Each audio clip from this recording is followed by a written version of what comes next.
Muito boa noite a todos. Uma oportunidade hoje ímpar da gente discutir um assunto que é muito pouco falado nas casas espíritas, mas tem muito a ver com o que o espírita é, com o que o espírita faz e com o que o espírita prega. E o tema dessa palestra é Espiritismo e Ecologia, que é o mesmo título do livro do nosso André Trigueiro, professor, jornalista e um maravilhoso palestrante espírita. André Trigueiro não é só um defensor do meio ambiente, mas ele é um defensor da vida. Ele tem um outro livro também que eu tenho aqui, que chama Viver é a Melhor Opção, em que ele defende todas as formas de vida. E ele é contra tudo que pode abreviar a vida, né? E esse livro foi lançado em 2009, ele não é muito novo. Podemos ver que ele já tem 11 anos. Então eu vou tentar mostrar rapidamente as similaridades que existem entre espiritismo e ecologia. Primeira parte a gente tem que ver, ele fala no livro que nós já estamos com sinais de alerta.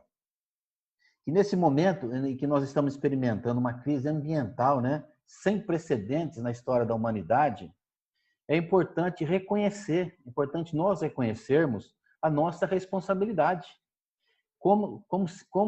Porque nós somos a espécie mais evoluída que existe no planeta, né? O homem sapiens sapiens, né? E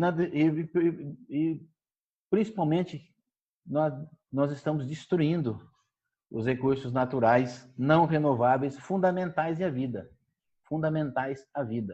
E quando ele fala em sinal de alerta, ele fala assim que as mudanças climáticas, a escassez de recursos hídricos, a produção monumental de lixo, destruição sistemática e veloz da biodiversidade, crescimento caótico e desordenado das cidades em que vive a maior parte da população mundial, transgenia irresponsável, são causadas por nós, pelo nosso estilo de vida, pelos nossos hábitos, comportamentos e padrões de consumo. Ou seja, nós estamos, infelizmente, né, exercendo o nosso livre-arbítrio, não de uma forma sustentável. Eu achei engraçado hoje vendo um livro também, um autor fala que a ecologia não é só uma forma renovada de humanismo. Eu achei interessante essa frase, né? Que a ecologia não é só uma forma renovada de humanismo, ela é muito mais profunda. E é o que nós vamos tentar ver aqui. Primeiramente, existe muita semelhança entre espiritismo e ecologia. Espiritismo e ecologia vieram lá do século XIX, o século XIX fértil em ideias, em ações, em que surgiram diversos movimentos sociais. E surgiu o espiritismo lá em 1857, Allan Kardec, na França, com a edição do Livro dos Espíritos. Aí depois vem, em 1866, 9 anos depois, na Alemanha, o Dr. Ernest Haeckel, que cria um neologismo novo, ecologia. Eco, casa, logia, estudo. Ou seja, ele foi muito feliz na criação desse neologismo, porque é o estudo da casa. Esse planeta nosso é a nossa casa. Por isso que nós temos que nos preocupar em preservá-lo. E o André Trigueiro, numa palestra, o estudo de hoje é baseado no livro, né? E numa palestra que ele foi muito feliz, dada lá em 2016, no 8º Congresso Mundial Espírita, realizado lá em Lisboa, em outubro de 2016. Ele fala, né?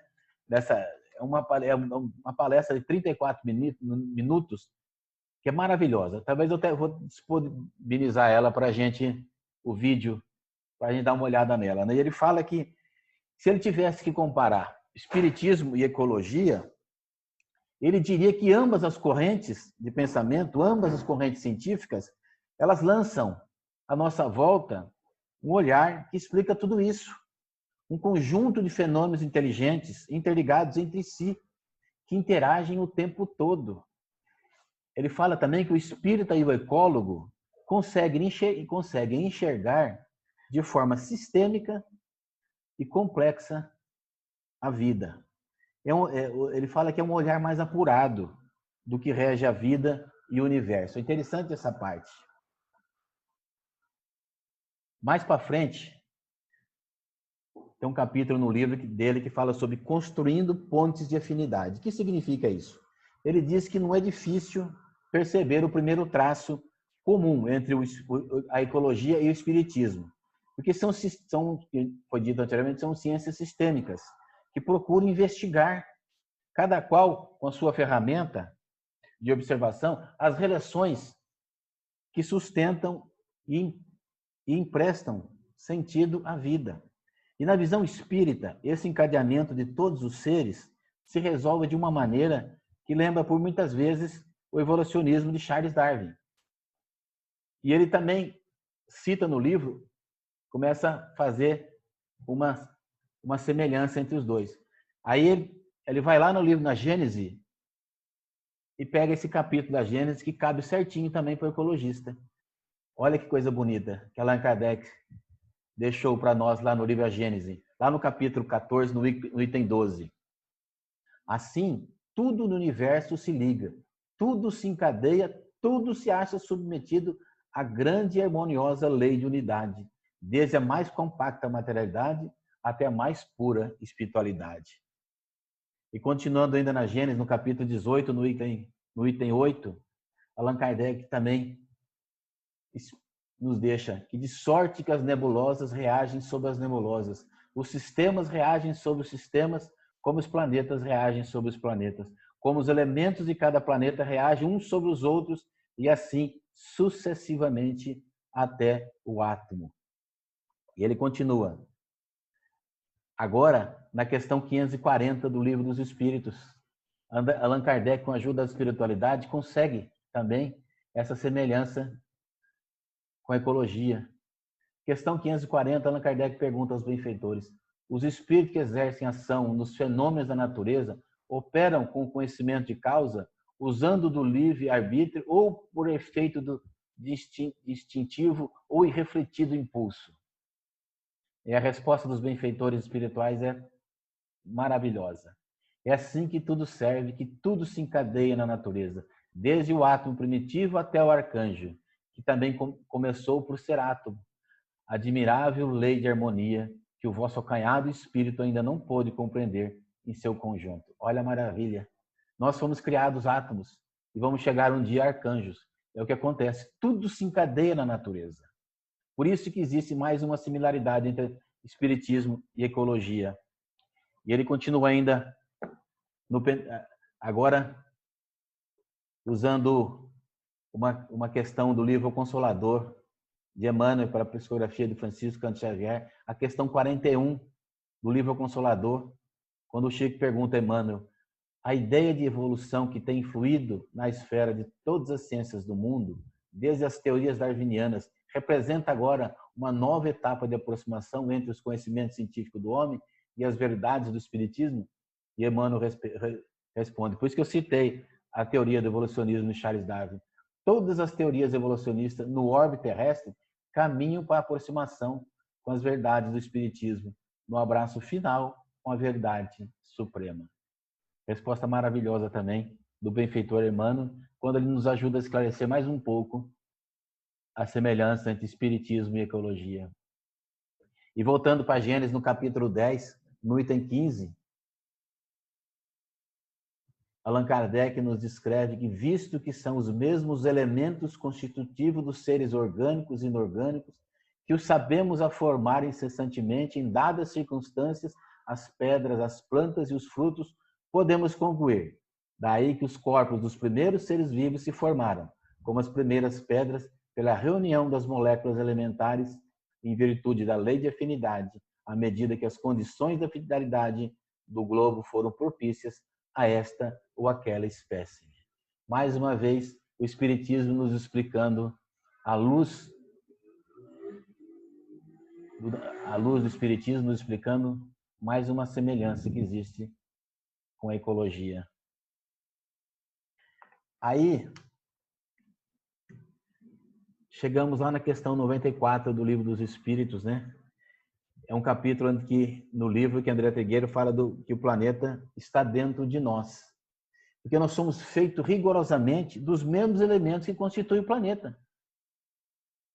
E Allan Kardec, na questão 94, pergunta aos benfeitores: de onde tirar o espírito, seu invólucro semimaterial?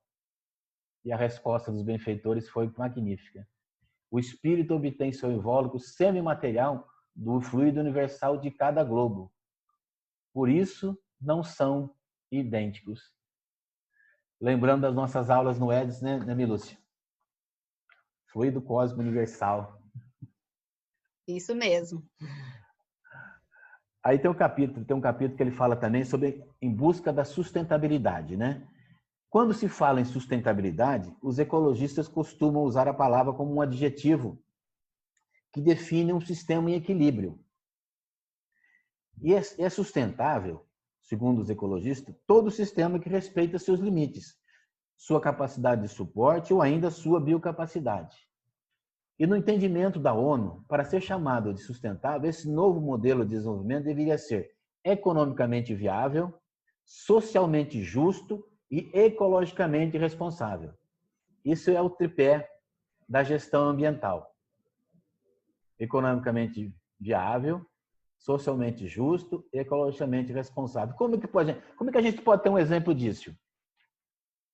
Aquelas cidades que produzem, que têm aterro sanitário padrão, formado na sua concepção mais perfeita e que coloca à disposição dos catadores de recicláveis, dos catadores de lixo, que a gente não usa mais esse termo, né? Uma cooperativa. Então, quando eles tiram aquele material, aquele lixo, aquele resíduo sólido que foi descartado e traz para ser processado, ele está sendo ecologicamente responsável. Porque tudo é resíduo, a não ser os rejeitos, né? Porque tudo é aproveitado, a não ser os rejeitos, né? Que a gente chama assim de rejeitos de banheiro, né? Que são papel higiênico que foi já usado, os preservativos, as fraldas geriátricas, enfim, tudo que não tem jeito de aproveitar mais, precisa de rejeito. O resto tudo a gente aproveita. Economicamente viável, porque a partir daquele momento que eles estão processando aqueles resíduos, eles vão arrecadar dinheiro. Então, também é economicamente viável. E é socialmente justo, porque está integrando eles na sociedade, fazendo com que eles tenham um emprego para que sustentem-se. Por isso que eles falam tanto na busca da sustentabilidade. E os espíritas concordam com isso. Que a partir do momento que a gente dá condição, ou a gente trabalha e participa desse conjunto de ações, nós estamos praticando também a caridade. Tem um capítulo também que o autor fala sobre senso de urgência. Porque ele fala que a evolução não dá saltos. Porque a evolução não dá saltos. É uma frase muito corrente entre os espíritas e os ecologistas também, para explicar esse horário, esse tempo, né, peculiar que nós estamos passando, porque invariavelmente ele é vagaroso, no qual se desdobra todo um processo evolutivo. Então ele fala assim, que há sempre os que esperam uma intervenção direta da divindade em favor dos humanos, resolvendo como um passe de mágica todos os nossos problemas. Não vai acontecer isso. Não vai haver uma intervenção direta da divindade. Nós é que temos que resolver esse problema. Nós é que temos que arregaçar as mangas e participar mais desse conjunto de ação que vai fazer com que nós possamos tornar esse mundo um pouquinho melhor. Aí ele chega lá num capítulo que ele vai falar sobre a lei de destruição. Por que existe a lei de destruição? Allan Kardec, na terceira parte do Livro dos Espíritos, nos explica direitinho. Do ponto de vista espírita, deixa eu demitir a Neide aqui, peraí. Do ponto de vista espírita, a destruição necessária ocorre na natureza, tendo em vista a natural transformação biológica, a renovação e até a melhoria das espécies. Dessa forma, o espírito superior nos esclarece. Preciso é que tudo se destrua para renascer e se regenerar. Porque o que chamais de destruição não passa de uma transformação, que tem por fim a renovação e melhoria dos seres vivos. Os espíritas e os ecologistas entendem a necessidade da destruição para a manutenção do equilíbrio. E o autor, o André Trigueiro, fala de dois tipos de lei de destruição. Uma de origem natural, que conspira, né? Ele fala assim, que conspira a favor da manutenção da vida, e outra de origem antrópica, onde tem o dedo, a mão do homem, que determina impactos negativos sobre os ciclos da natureza. Essa é a nossa parte, essa é a nossa destruição, é aquela que nós causamos impactos negativos e que causam muitos dissabores para a natureza. Vamos ir para frente mais aqui? Aqui.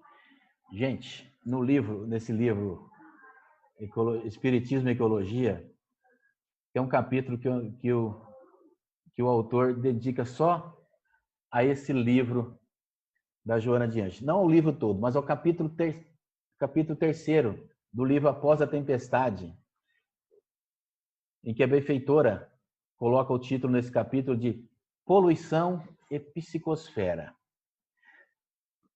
Poluição e Psicosfera é o nome do título do capítulo 3 do livro Após a Tempestade, da benfeitora Joana de Anjos. E ele faz um parâmetro engraçado, né? Uma analogia de tempo. Esse livro foi lançado em 1974. E ele deixa bem claro, o autor deixa bem claro no livro, a coincidência que tem. Porque em 1972 ocorreu a primeira conferência da ONU para o meio ambiente, que foi lá em Estocolmo, na capital da Suécia. E lá que foi decidido, lá sentaram-se à mesa diversos líderes mundiais que decidiram sobre o futuro do planeta em relação ao meio ambiente, à sustentabilidade ambiental. E foi decidido também que o dia 5 de junho é o Dia Mundial do Meio Ambiente. E quando os espíritas, os ecologistas, falam de poluição e precisam saber como são próximas essas visões, a benfeitora deixa bem clara nesse capítulo. Porque os ecologistas eles medem a poluição do ar, no solo, na água, e denunciam os riscos dessa poluição para o equilíbrio do planeta. E a benfeitora, entre outros autores, denunciou a poluição da psicosfera. Psicosfera é aquela aura que a gente tem em volta, né? E quando a gente desencarnar, não precisa nem ser... Ele fala, acho engraçado na palestra que ele faz no Congresso Espírita, quando você desencarnar, você não precisa nem se apresentar. A sua psicosfera vai mostrar quem você é. Prazer. Não adianta nem você. Então, é essa aquela nossa, que envolve a nossa aura, né? E ela diz que nós temos que cuidar bem da nossa psicosfera, porque ela interfere também no meio ambiente. É engraçado isso, né? Uns trechos que eu separei e que ele separa também do livro, Após a Tempestade, esse capítulo que fala sobre poluição psicosférica, é muito interessante do ponto de vista espírita ecológico, e quando ela fala que ecólogos de todo o mundo preocupam-se na atualidade com a poluição devastadora que resulta dos detritos superlativos que são atirados nos oceanos, nos rios, lagos e terras inúteis circunjacentes às grandes metrópoles, como tributo pago pelo conforto e pelas conquistas tecnológicas. O André Trigueiro fala que esse livro, Após a Tempestade, na opinião dele, é o livro mais ecológico de Joana de Ângeles. E a gente concorda quando a gente lê esse capítulo 3, com certeza. E ela continua, né? Todavia o homem ingere e desparte mais terrível poluição, venenosa com infreável graças ao cultivo de lamentáveis atitudes em que persevera e se compraz. Referimos-nos à poluição mental, que interfere na ecologia psicosférica da vida inteligente, intoxicando de dentro para fora e desarticulando de fora para dentro. Olha a profundidade que a benfeitora prega nesse capítulo. Ou seja, né, faz uma alusão a gente pode pensar também quando a gente não faz a prática do evangelho no lar. Quando a gente não tem pensamentos edificantes, quando a gente fica só se envolvendo em fofoca, em maledicência. Porque a pessoa que não ora e vigia, já dizia Jesus, né, orar e vigiar há 2000 anos atrás, com tanta assertividade, né? E ela continua. Aqui nesse capítulo, ela chama Jesus de sublime ecólogo. A poluição mental campeia livre, favorecendo o desbordar daquela natureza moral, fator primacial para as outras que são visíveis e assustadoras. O programa, no entanto, para o saneamento de tão perigoso estado de coisas, já foi apresentado por Jesus, o sublime ecólogo, que em a natureza, preservando, abençoando, dela se utilizou, apresentando os métodos e técnicas da felicidade, da sobrevivência ditosa nos incomparáveis discursos e realizações de que inundou a história, estabelecendo as bases para o reino de amor e harmonia, sem fim, sem dores, sem apreensões.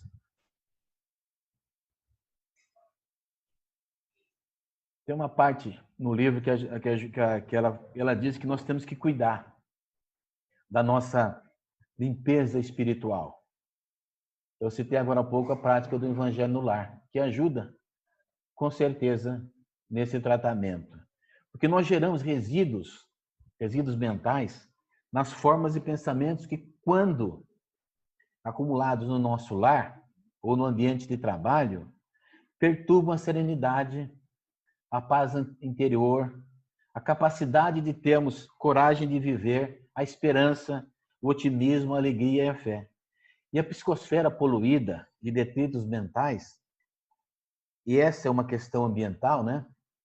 Interfere na nossa saúde e na nossa capacidade que nós temos de viver. Portanto, espíritas ecologistas estão atentos à qualidade daquilo que nós irradiamos à nossa volta. E a Joana, a benfeitora Joana de Anjos, chega a dizer nesse capítulo que a poluição visível tem origem no invisível. São os nossos detritos mentais, que nós não sabemos, nós imaginamos o mal que ele faz, a poluição que ele campeia, como ela fala, campeia livre.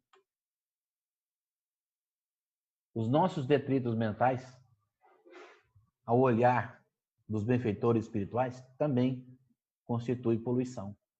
E ela traz bem, ela é bem feliz quando ela categoriza nessas duas situações. Uma parte que acho que é interessante, quando nós, como espíritas, ele fala lá tem um capítulo que ele fala sobre o consumo consciente. E ecologia e espiritismo denunciam que cada qual à sua maneira as mazelas causadas pelo consumismo, tanto para a humanidade quanto o planeta. Ele diz também que o consumo favorece a vida e deve ser entendido assim. Nós precisamos consumir, mas não devemos ser consumistas. Ele diz também, numa palestra dele, que nenhuma cultura, por mais primitiva que seja, avaliza o desperdício de comida, de água, do que quer que seja. Ele chega a dizer que o desperdício é imoral. Olha o que significa desperdício. Ação ou efeito de desperdiçar, de não aproveitar da maneira como deveria. Falta de proveito, perda, desperdício de água. Tudo é desperdício. E ele manda a gente ler os verbetes lá do Evangelho segundo o Espiritismo, quando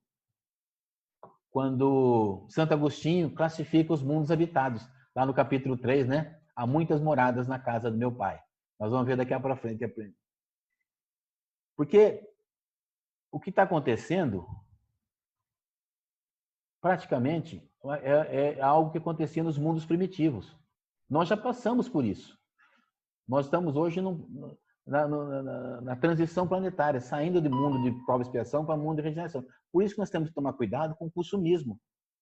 E ninguém, e ele fala assim, ele é bem categórico, que ninguém merece viver numa sociedade de consumo se declarando consumista. No vocábulo do André Trigueiro, ele chega a dizer que consumista, para ele, é predador.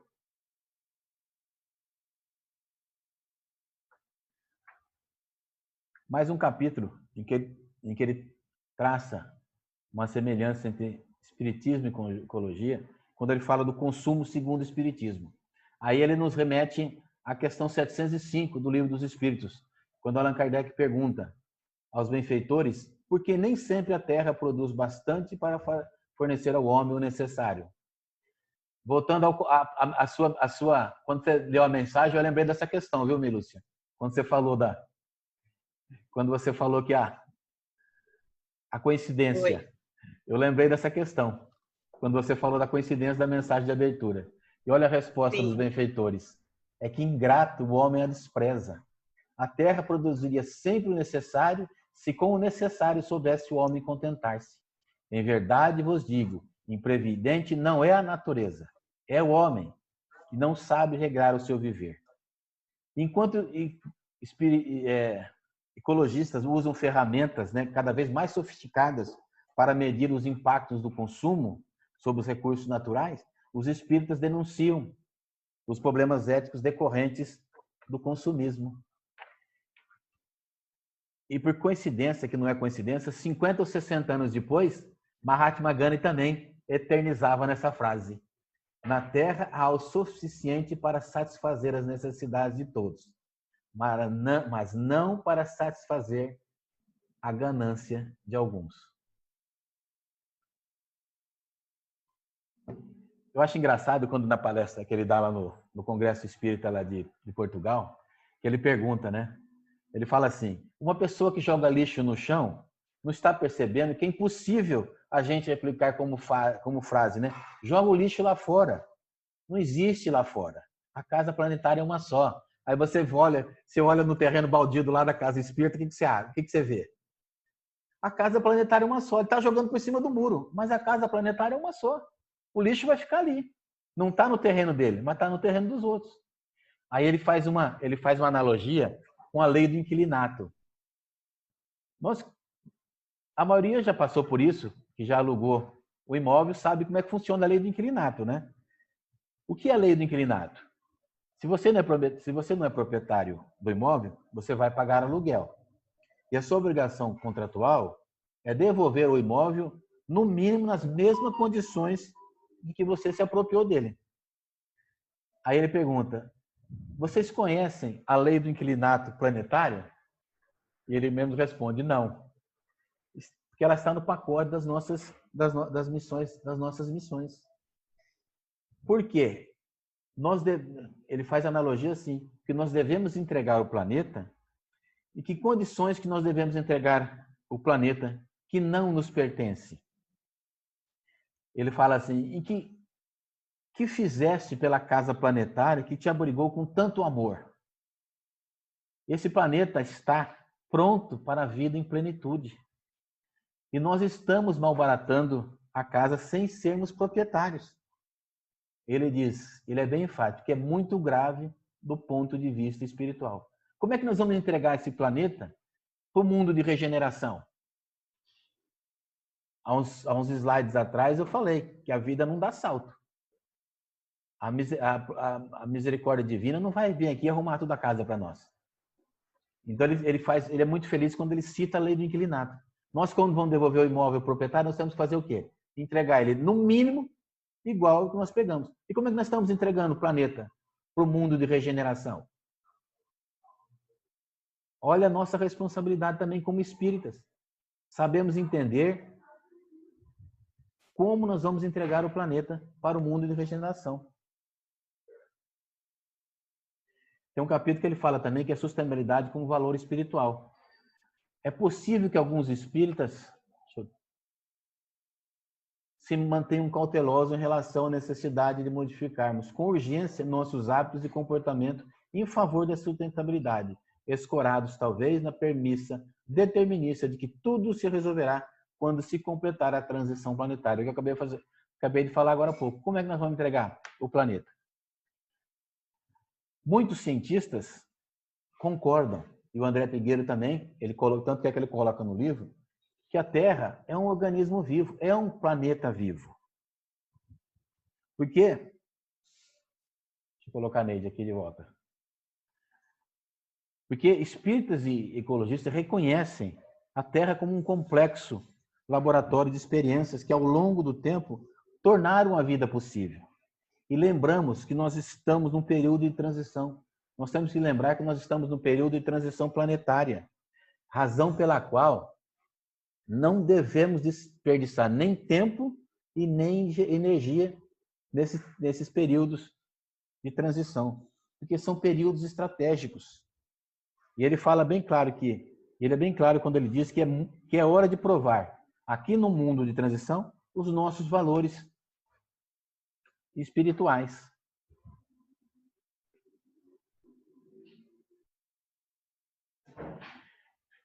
Aí ele busca lá na questão, voltando na Gênesis, no capítulo 7, no capítulo 8, no versículo 7, mais uma semelhança entre espiritismo e ecologia. Por alma da terra pode entender-se mais racionalmente a coletividade dos espíritos incumbidos da elaboração e da direção de seus elementos constitutivos, o que já supõe certo grau de desenvolvimento intelectual, ou, melhor ainda, o espírito a quem está confiada a alta direção dos destinos morais e do progresso dos seus habitantes, missão que somente pode ser atribuída a um ser eminentemente superior em saber e em sabedoria. Em tal caso, esse espírito não é, propriamente falando, a alma da terra, portanto, não se acha encarnado nela, nem subordinado ao seu estado material. É um chefe de proposto ao seu governo, como um general é no comando de um exército. Olha a profundidade quando ele mostra que os espíritos que cuidam dos efeitos da natureza, né? E ele continua, aí no livro ele busca esse capítulo 1 do livro A Caminho da Luz, do nosso André Luiz, né? Ele fala assim, a comunidade de espíritos puros eleitos pelo Senhor Supremo do Universo, em cujas mãos se conservam as rédeas diretoras da vida de todas as coletividades planetárias. E no capítulo 2 ele termina falando que como a engenharia moderna, que constrói um edifício prevendo os menores requisitos de sua finalidade, os artistas da espiritualidade edificavam o mundo das células, iniciando nos dias primevos a construção das formas organizadas e inteligentes dos séculos por vindouros. Essa parte é a parte que mais interessa a nós espíritas, do meu ponto de vista, né? E vocês vão entender por quê. Porque nós estamos na transição planetária.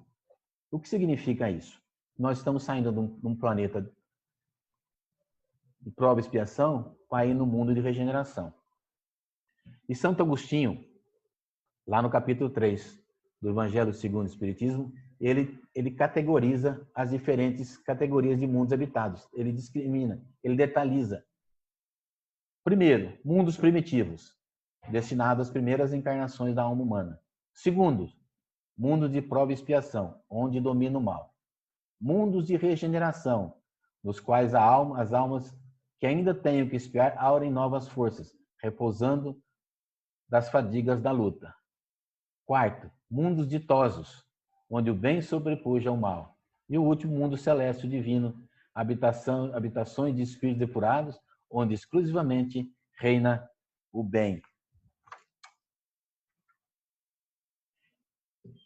Só para título de curiosidade, esses dois slides que eu coloquei, que falam assim, de acordo com as fontes invisíveis de Kardec, isso está lá na Revista Espírita, de março de 1858, onde os espíritas deram umas dicas para Allan Kardec de como é que é.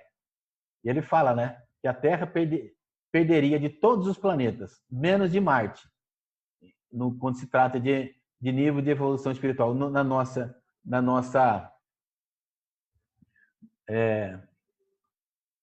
nosso sistema solar, em que nós temos o nosso Sol, né? E temos aqueles planetas, Marte, Vênus, Saturno, Júpiter, né?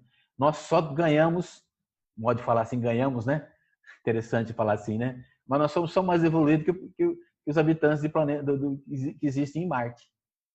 E ele continua falando lá embaixo também que de todos os planetas conhecidos, o mais adiantado, de acordo com tal escala espiritual, seria Júpiter. Porque o reino exclusivo do bem e da justiça, habitado apenas por bons espíritos. Nós conversamos isso aí outro dia, né, Miriam? Que dia nós estamos lá para visitar a dona Zaine lá. Aí, o que será o mundo de regeneração? Segundo Santo Agostinho, lá no Evangelho segundo o Espiritismo.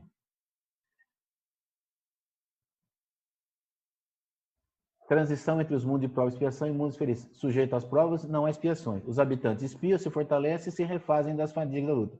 Existem o mal e o bem, mas o bem sobrepuja o mal. O homem ainda é carne, portanto, sujeito às vicissitudes. A alma encontra calma e repouso. Há chegado nos seus períodos de transformação em que de orbe expiatório mudar-se-á de planeta de regeneração, onde os homens serão ditosos. Tem uma parte da palestra do André Trigueiro em que ele fala, eu achei uma coisa interessante, quando ele fala do mundo de regeneração, né? A gente fala de mundo de regeneração, mas a literatura espírita só fala do lado ético e moral. Que o mundo de regeneração vai ser melhor no lado ético e moral. E no lado ambiental. Ele fala assim que ele não encontrou uma sílaba sequer que fala sobre isso. Não há uma sílaba sequer na literatura espírita que vai dizer para nós como será o mundo, o planeta Terra, né? No mundo de regeneração. Como é que nós vamos entregar o planeta Terra para o mundo de regeneração? E ele faz um desafio na palestra. Se alguém já leu alguma coisa, que subisse lá no palco e falasse para ele. Realmente não existe. Eu também fui procurar e não existe. Não existe uma sílaba sequer. Nós sabemos que do lado ético e moral ele vai ser melhor. E do lado ambiental? Aí fica a nossa preocupação. Como que nós vamos entregar esse mundo, esse planeta, para o mundo de regeneração? Fica uma questão para a gente responder mais tarde. Ele começa a palestra dele, lá em Portugal, no Congresso, dizendo que ele faz parte de um grupo de pessoas que trabalham, que lutam pela preservação da vida. Ou seja, nós espíritas também, nós somos preservacionistas em relação à vida. Nós somos contra o aborto, nós somos contra o suicídio, homicídio, eutanásia, enfim, toda forma de abreviação da vida. E por que nós não lutamos pela vida do planeta? Por que nós não lutamos contra o ecocídio?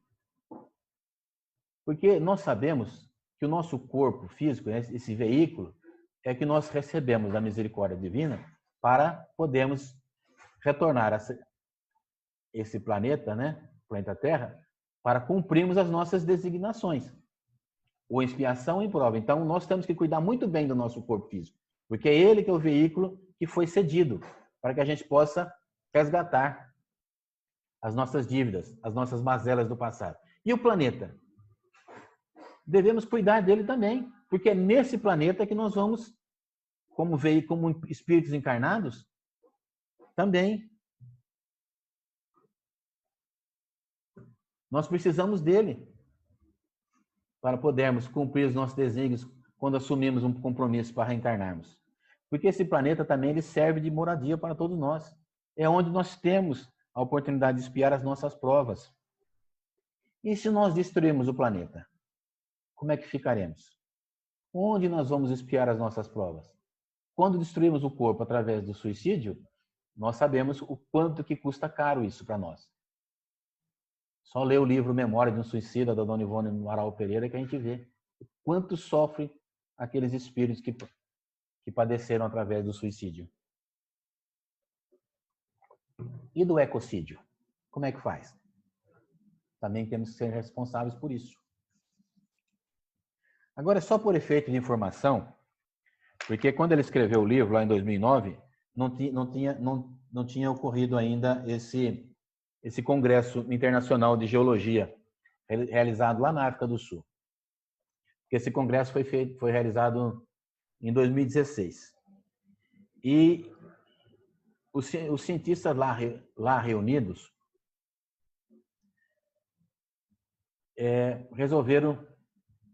deram início a um protocolo, que eles falam assim na linguagem dele, é um protocolo de investigação para confirmar oficialmente se nós ingressamos de fato numa nova era geológica.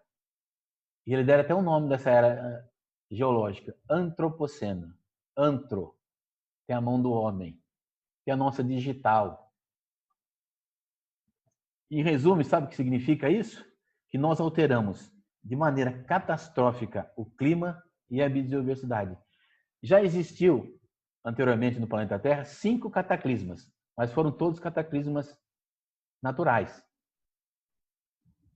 Agora está ocorrendo o 6º cataclismo, e esse está sendo chamado de antropoceno, que tem a nossa digital. E ele diz que não é possível explicar o planeta sem nós. Não é mais possível explicar a nossa casa planetária sem os impactos gerados por nós. Se nós damos preferência ao consumo pelo consumo, se não reciclamos o lixo, se não economizamos água, se não usamos com discernimento de energia, se abusamos do direito de andar em veículos automotores, né? Apesar dos alertas, dos relatórios e dos diagnósticos, né? A emissão de CO2 na atmosfera. E nós estamos realizando, e ele foi bem claro quando ele diz que nós estamos realizando conscientemente uma escolha que não é em favor da manutenção da vida em equilíbrio nesse planeta. E ele chega a dizer que nós somos cúmplices desse ecocídio. Muito sério desse ponto de vista espiritual para nós. Gente, ele encerra de uma forma brilhante a palestra dele, né? Que eu falei aqui, mãos à obra. O tempo é um só. Os recursos são finitos, ou seja, eles vão acabar. Sabendo usar, não vai faltar. Muitos de nós já escutamos essa frase, né? Sabendo usar, não vai faltar. Precisamos, portanto, ter a coragem de fazer melhor, mais e melhor. Tudo depende de nós. Olha essa figura aí. Nós temos que parar com essas atitudes. Aqui são as obras que foram consultadas, né? Para que eu pudesse fazer essa palestra. Queria agradecer a paciência de todos por esse tema, que de vez em quando é um tema seja muito cansativo, mas do ponto de vista espiritual, nós temos que saber também que nós somos responsáveis por tudo que está acontecendo aí. Que nem ele diz, né? O que está acontecendo aí tem a nossa digital. Tem a nossa mão. E nós, como espíritas, que somos um lutador pela vida, por que não vamos lutar pela vida do planeta também? Muito obrigado pela atenção.